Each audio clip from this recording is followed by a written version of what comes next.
Imagine being Hercules. So maybe you've seen the movie Hercules from Disney that came out in the late 90s, but he fought evil monsters and traveled to the underworld, and he brought weird tokens back to the gods.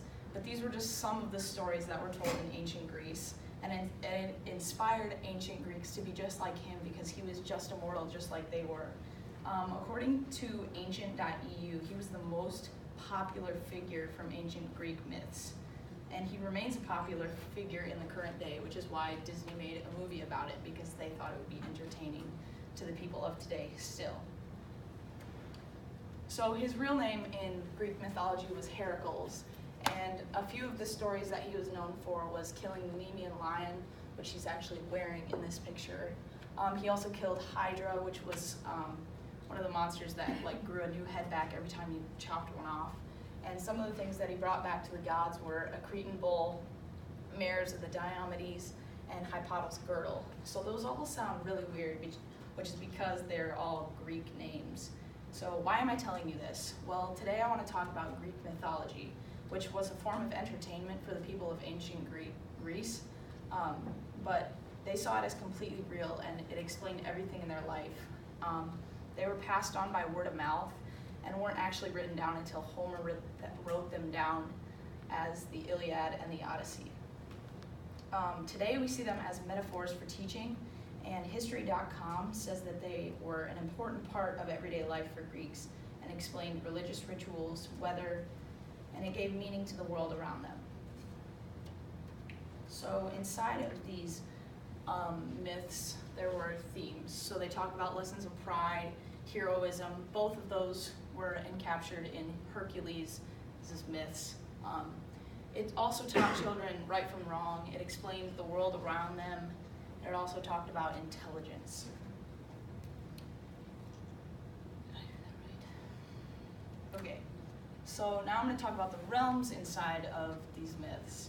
So there's 5 realms, and maybe you've heard of some of them, but Mount Olympus would be considered heaven to Christians, and that was where the Olympian gods lived. The underworld would be hell to Christians, and that's where Hades ruled. The sky was where Zeus ruled, the sea was where Poseidon ruled, and the earth was actually neutral of power. So keep in mind that ancient Greeks believed in all of these gods and believed that the earth was where the gods had no power. But as soon as they traveled to Mount Olympus, the underworld, the sky, the sea, they were completely under control of these gods. So these myths also contain terrible creatures like minotaurs, so half man, half bull. Charybdis was a sea monster, and that's a centaur, which is half man, half horse. And Hercules actually killed a centaur named Elatus, and that was kind of a major story back then also. Another example would be Cyclops, which was a one-eyed giant. Maybe you've heard of Medusa. She was a gorgon with the serpent hair, and then a griffin would be part lion, part eagle. Okay, so now on to the 12 Olympians. So remember, these were the gods that lived on Mount Olympus, and they were kind of the big gods, I guess. There's a lot of smaller gods, but these were the big dogs. So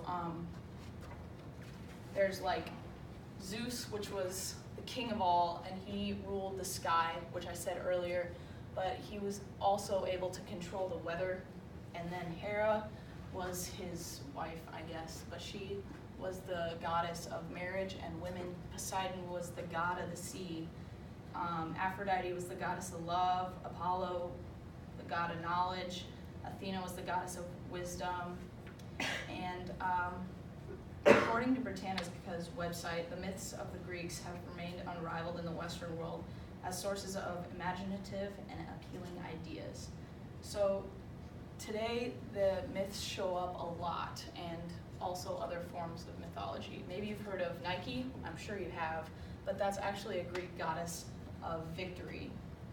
And then also Disney uses it as forms of entertainment for children still, as the Percy Jackson series and that Hercules movie.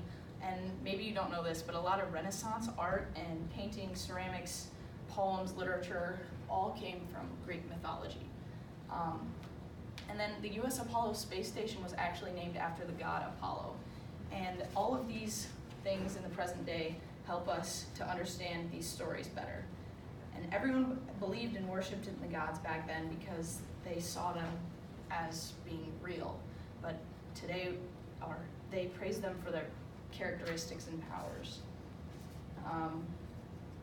So these heroes and deities are going to go down in history forever, and they will continue to influence the present day.